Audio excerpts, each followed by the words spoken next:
Hello hi ಎಲ್ಲರಿಗೂ ನಮಸ್ಕಾರ. ಬನ್ನಿ, 2 ಕಂಪ್ರೆಸರ್ ಇದೆ ನನ್ನ ಮುಂದೆ. ಇದನ್ನು ನಾನು ಒಂದು 250 300 ರೂಪಾಯಿ ಒಂದು ಮಲ್ಟಿಮೀಟ್ರಲ್ಲಿ ಚೆಕ್ ಮಾಡಿ ಹೇಳ್ತೀನಿ ಯಾವ ಥರ ಇದೆ ಅಂತ. ಮತ್ತು ಇದೊಂದು ಕ್ಲ್ಯಾಂಪ್ ಮೀಟ್ರ್ ಇದೆ, 1000 ಇಂದ 1800 ರೂಪಾಯಿ ಕ್ಲ್ಯಾಂಪ್ ಮೀಟ್ರು. ಸೊ ಇದು ಎರಡರಲ್ಲೂ ನಿಮಗೆ ಚೆಕ್ ಮಾಡಿ ಹೇಳ್ತೀನಿ ಚೆನ್ನಾಗಿದೆಯೋ ಇಲ್ವೋ ಅಂತ. ನೀವು ನೋಡಿ, ಯಾವುದೇ ಕಂಪ್ರೆಸರ್ ಆಗಿರಲಿ, ಕಮರ್ಷಿಯಲ್ ಕಂಪ್ರೆಸರ್ ಆಗಿರ್ಬೋದು, ಡೊಮೆಸ್ಟಿಕ್ ಆಗಿರ್ಬೋದು, ಇವಾಗ ಮನೆಗಳಲ್ಲಿ ಫ್ರಿಜ್ ಇರ್ಬೋದು, ಇಲ್ಲ ಡೀಪ್ ಫ್ರೀಜರ್ ಇರ್ಬೋದು, ಕೊಕೋ ಕೋಲಾ ಫ್ರಿಜ್ ಇರ್ಬೋದು, ಅದು ಚೆಕ್ ಮಾಡೋ ವಿಧಾನ ನಿಮಗೆ ಈಸಿಗೆ ಹೇಳ್ಕೊಡ್ತೀನಿ. ಸೊ ಇದು ಬಂದ್ಬಿಟ್ಟು ಇನ್ವರ್ಟರ್ ಕಂಪ್ರೆಸರ್ ಅಲ್ಲ, ನಾರ್ಮಲ್ ಕಂಪ್ರೆಸರು. ಸೊ ಇದನ್ನ ಹೆಂಗೆ ಚೆಕ್ ಮಾಡೋದು ಅಂತ, ಇದನ್ನು ನಾವು ಟರ್ಮಿನಲ್ ಅಂತೀವಿ. ಇದೇನು ಕಾಣಿಸ್ತಿದೆ, ಇದು ಟರ್ಮಿನಲು. ಇದರಲ್ಲಿ CSR ಅಂತ ಇದೆ. CSR ಅಂದರೆ ಸ್ಟಾರ್ಟಿಂಗ್ ರನ್ನಿಂಗ್ ಕಾಮನ್ ಅಂತ. ಸೊ ಇದ್ರ ಬಗ್ಗೆ ನಿಮಗೆ ಇನ್ನು ಮುಂದೆ ವಿಡಿಯೋಗಳಲ್ಲಿ ಹೇಳ್ಕೊಡ್ತೀನಿ. ಸೊ ಇದರಲ್ಲಿ ನಾವು ವ್ಯಾಲ್ಯೂ ಚೆಕ್ ಮಾಡಬೇಕು. ಫಸ್ಟು ವ್ಯಾಲ್ಯೂ ಎಷ್ಟು ಬರ್ತಾ ಇದೆ ಅಂತ. ಸೊ ನಾವು ಇದನ್ನು ಒಂದು ಓಮ್ಸಲ್ಲಿ ಇಟ್ಕೊಳ್ಳೋಣ. ಒಂದು 200 ಓಮ್ಸಲ್ಲಿ ಇಟ್ಕೊಂಡಿದ್ದೀನಿ, ಕಾಣಿಸ್ತಾ ಇರ್ಬೋದು. 200 ಓಮ್ಸಲ್ಲಿ ಇಟ್ಕೊಂಡಿದ್ದೀನಿ ನೋಡಿ. ಇವಾಗ ನಾನು ವ್ಯಾಲ್ಯೂ ಚೆಕ್ ಮಾಡ್ತೀನಿ.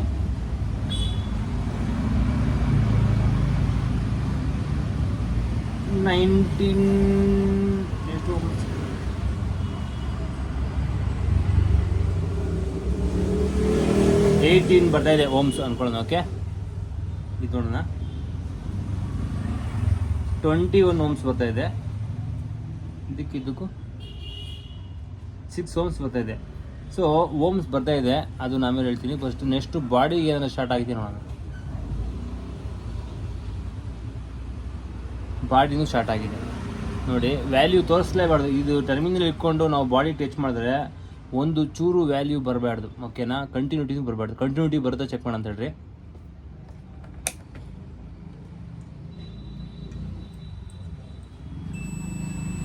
ಕಂಟಿನ್ಯೂಟಿನೂ ಬರ್ತಾ ಇದೆ. ಸೊ ಇದ್ರ ಮುಖಾಂತರ ಹೇಳ್ಬೋದು ಕಂಪ್ರೆಸರು ಹೋಗ್ಬಿಟ್ಟಿದೆ ಅಂತ. ಹೊರಗಡೆ ವೈಂಡಿಂಗ್ ಬರುತ್ತೆ. ಎಲೆಕ್ಟ್ರಾನಿಕ್ಸ್ ಪ್ರಾಬ್ಲಮ್ ಇದು. ಫಿಸಿಕಲಾಗಿ ಏನು ಡ್ಯಾಮೇಜ್ ಆಗಿರಲ್ಲ, ಎಲೆಕ್ಟ್ರಾನಿಕ್ಸ್ ಅಂತಾರೆ. ಹೊರಗಡೆ ವೈಂಡಿಂಗ್ ಸುಟ್ಟೋಗಿರುತ್ತೆ, ಇಲ್ಲ ಶಾರ್ಟ್ ಆಗಿಬಿಟ್ಟಿರುತ್ತೆ. ಸೊ ಇದ್ರ ಕಂಡೀಷನ್ ನೋಡೋಣ. ಇದು ವೈಂಡಿಂಗ್ ಸುಟ್ಟೋಗಿದೆ, ಇದೇನಾಗಿದೆ ನೋಡೋಣ. ಸೊ ಇದನ್ನು ನಾವು ಇವಾಗ ಕಾಣಿಸ್ತಾ ಇರ್ಬೋದು, ಶಿಫ್ಟ್ ಮಾಡಿಬಿಟ್ಟಿದ್ದಾರೆ.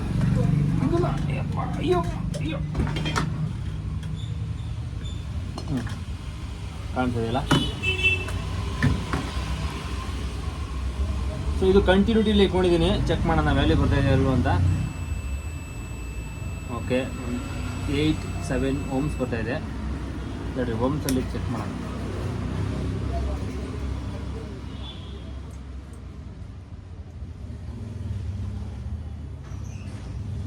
$5.8, 6.8, 7.5 ಇದೆ.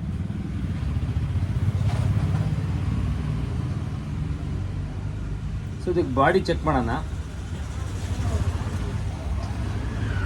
ಬಾಡಿ ಏನು ಬರ್ತಾ ಇಲ್ಲ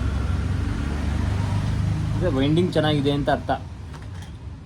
ಇದು ಬಂದ್ಬಿಟ್ಟು ಹೊರಗಡೆ ಮೆಕ್ಯಾನಿಸಮ್ ಜಾಮ್ ಆಗ್ಬಿಟ್ಟಿದೆ. ಇದು ಆನ್ ಆಗ್ತಾ ಇಲ್ಲ.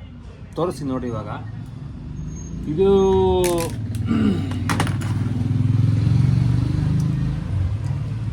Deep ಫ್ರೀಜರು relay. ಇದು ನೋಡಿ, ರಿಲೇ. ಇದು ಸ್ಟಾರ್ಟ್ ಕೆಪಾಸಿಟರ್. ಇದು ರನ್ ಕೆಪಾಸಿಟರ್ ಅಲ್ಲ, ಸ್ಟಾರ್ಟ್ ಕೆಪಾಸಿಟ್ರು. ಸ್ಟಾರ್ಟ್ ಕೆಪಾಸಿಟ್ರು ಅಂದರೆ ಈ ಥರ ಇರುತ್ತೆ ನೋಡಿ. 40 = 60. ಇದರೊಳಗಡೆ ನಿಮಗೆ MFT ಇರುತ್ತೆ, UF ಇರುತ್ತೆ. ಸೊ ಇದ್ರೊಳಗಡೆ ವ್ಯಾಲ್ಯೂ ಬಂದರೆ ಓಕೆ, ಚೆನ್ನಾಗಿದೆ ಅಂತ. ಇದು ಸ್ಟಾರ್ಟಿಂಗ್ ಕೆಪಾಸಿಟ್ರು. ಸ್ಟಾರ್ಟಿಂಗ್ ಕೆಪಾಸಿಟ್ರು ಅಂತ ಹೆಂಗೆ ಚೆಕ್ ಮಾಡೋದಂದರೆ, ಮೋಟರ್ ಸ್ಟಾರ್ಟರ್ ಅಂತ ಹಾಕಿದ್ದಾರೆ ನೋಡಿ. Motor starter electrolytic capacitor. So ನಿಮ್ಗೆ ಅರ್ಥ ಆಗಿರ್ಬೋದು. ಸಾದಾ ಇದನ್ನು ಇಲ್ಲಿ ಹಾಕ್ತೀವಿ ನೋಡಿ. ಇವಾಗ ಇದು OLP ಅಂದರೆ ಗೊತ್ತಿರುತ್ತೆ ನಿಮಗೆ. OLP ಮೇಲ್ಗಡೆ ಪಿನ್ಗೆ ಹಾಕೋಣ. ಇದನ್ನು ಕೆಳಗಡೆ 2 ಇದೆಯಲ್ಲ, ಈಗ ಹಾಕೋಣ. ಸೊ ಸ್ಟಾರ್ಟಿಂಗ್ ಕೆಪಾಸಿಟರ್ ಕನೆಕ್ಷನ್ ಕೊಟ್ಟಿದ್ದೀನಿ. ಸೊ ಇಲ್ಲೊಂದು ಪಿನ್ ಮಿಕ್ಕಿದೆ, ಇಲ್ಲೊಂದು ಪಿನ್ ಮಿಕ್ಕಿದೆ. ಇವೆರಡು ಪಿನ್ಗೆ ನಾವು AC ವೋಲ್ಟೇಜ್ ಕೊಡ್ಬೇಕಾಗುತ್ತೆ.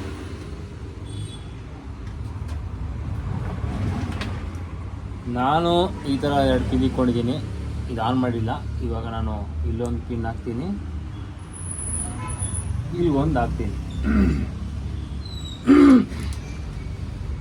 ರಿಲೇಬಲ್ ಚೆನ್ನಾಗಿದೆ, ಕಂಪ್ರೆಸರು ಚೆನ್ನಾಗಿದ್ರೆ ಸ್ಟಾರ್ಟ್ ಆಗಬೇಕು, ಇಲ್ಲಾಂದರೆ ಹೋಗಿದ್ರೆ ಹೋಯ್ತು. ಅದಲ್ಲದೆ ನೀವು ಕ್ಲ್ಯಾಮ್ ಮೀಟ್ರಲ್ಲಿ ಆ್ಯಂಪೇರ್ ಚೆಕ್ ಮಾಡ್ಕೋಬೋದು. ಆ್ಯಂಪೇರ್ನ ಚೆಕ್ ಮಾಡ್ಕೊಳ್ಳಿ. 0 to 10 ಹಂಗೆಲ್ಲ ಬಂದರೆ ಹೋಗಿದೆ ಅಂತ. ಇದು 5, 4, 3 ಬರಬೇಕಾಗುತ್ತೆ. ಸೊ ಚೆಕ್ ಮಾಡೋಣ. ಆ್ಯಂಪೇರ್ ವೈರಿಗೆ ಒಂದು ವೈರ್ ಹಿಂಗೆ ಹಾಕಿ ಸೆಟ್ ಮಾಡಿದ್ದೀನಿ. ಕಾಣಿಸ್ತಾ ಇದೆಯಾ? ಕಾಣಿಸ್ತಿದೆ. ಇವಾಗ ನಾನು ಸ್ವಿಚ್ ಆನ್ ಮಾಡ್ತೀನಿ, ರನ್ ಆಗುತ್ತೆ ನೋಡಿ. 1 2 3 ಸ್ಟಾರ್ಟ್ ನೋಡಿ. ಜಾಸ್ತಿ ತೊಗೊಂಡು ಆಫ್ ಆಗ್ತಾಯಿದೆ. OLP ಓವರ್ಲೋಡು ಪ್ರೊಟೆಕ್ಷನ್ ಮಾಡ್ತಾಯಿದೆ. ನಿಮಗೆ ಗೊತ್ತಾಗ್ತಾ ಇರ್ಬೋದು ನೋಡಿ, ಕಾಣಿಸುತ್ತೆ. ಈಗ ಆನ್ ಮಾಡ್ತೀನಿ, ತೊಗೊತಾ ಇಲ್ಲ. ಯಾಕಂದರೆ OLP ಹೀಟಾಗಿ ಟ್ರಿಪ್ ಆಗಿದೆ. ಸೊ ಅದು ಕೂಲ್ ಆದಮೇಲೆ ತಿರ್ಗಾ ಆನ್ ಆಗುತ್ತೆ. ನಾವು ಆನ್ ಮಾಡಿ ಬಿಟ್ಟಿದ್ದೀನಿ, ಆಫ್ ಮಾಡಿಲ್ಲ, ಆನ್ ಮಾಡಿ ಬಿಟ್ಟಿದ್ದೀನಿ. ನೋಡೋಣ ಇವಾಗ. ಆಟೋಮೆಟಿಕ್ಕಾಗಿ ಅದೇ ನೋಡಿ ಆನ್ ಆಗುತ್ತೆ. ಹಂಗೆ ನೋಡ್ತಾ ಇದೆ, ಸೌಂಡ್ ಅಬ್ಸರ್ವ್ ಮಾಡ್ತಾ ಇದೆ.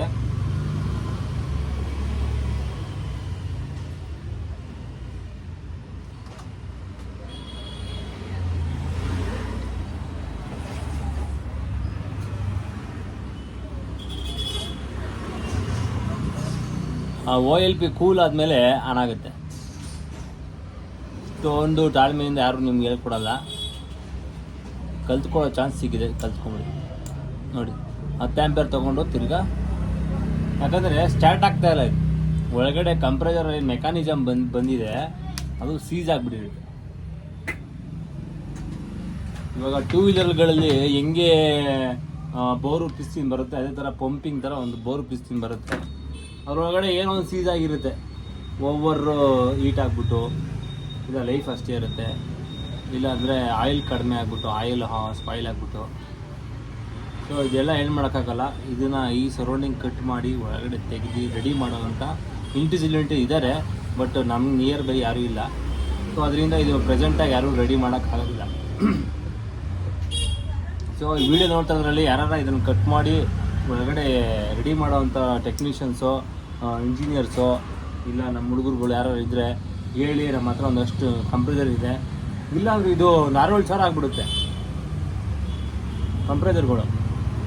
ರೆಡಿ ಮಾಡಿದ್ರೆ ತುಂಬ ಯೂಸ್ಫುಲ್ ಇದೆ. ಯಾರು ಆಂಧ್ರದಲ್ಲಿ ರೆಡಿ ಮಾಡ್ತಾರೆ ಅಂತ ಹೇಳಿದರು, ಆಂಧ್ರದ ಹತ್ರ. ಬಟ್ ಇಲ್ಲಿ ಕರ್ನಾಟಕ ಬೆಂಗಳೂರಲ್ಲಿ ನಮ್ಗೆ ಯಾರೂ ಕಾಂಟ್ಯಾಕ್ಟ್ ಇಲ್ಲ. ಯಾರು ಇದ್ದರೆ ಪ್ಲೀಸ್ ನನಗೊಂದು ಪಿನ್ನಾಗಿ ನೀವು ಮೆಸೇಜ್ ಹಾಕ್ಬಿಟ್ಟು ನನಗೆ ಹೇಳ್ಬೋದು. ಇಲ್ಲ ನನ್ನ ನಂಬರ್ ಗೊತ್ತಿದೆಯಲ್ಲ ಆಲ್ಮೋಸ್ಟ್ ಎಲ್ಲರಿಗೂ. ಸೊ ನೀವು ಆದರೂ ಹೇಳ್ಬೋದು. ಓಕೆ.